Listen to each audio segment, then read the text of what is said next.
We brought nothing into the world, and we take nothing out. It has been a long wait for justice. 32 years since two heartbroken families buried the little girls so cruelly taken from them. Today, as at the second time of asking, justice finally caught up with their killer, Russell Bishop. 3 of the parents were at the Old Bailey to witness it. It's been a hard, long, sad and often lonely road.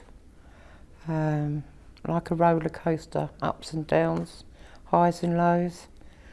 What we've got there. Their view of the man who was once a friend and neighbour. He's a coward without a conscience. The double killing shocked the nation and became known as the Babes in the Wood murders after the girls' bodies were found in a wooded area of Brighton's Wild Park.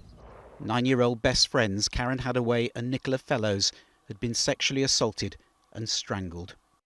In 1987, Russell Bishop, then 20, first stood trial for the girls' murder. Not guilty, lads! Yay! This was how members of his family greeted the not guilty verdict. We now know he'd got away with murder. Bishop would even return to the estate in Mulscombe where he and his young victims had lived. I've had a couple of people come up to me since I've been out and said, look, I thought you was guilty. And accept my apologies. And I have, and I've started talking to them again and it's been fine.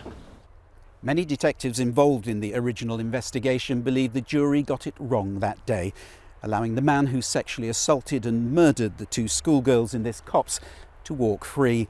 That suspicion would harden 3 years later when, in a remarkably similar attack, another little girl, 7 years old this time, was sexually assaulted and left for dead just a few miles from here.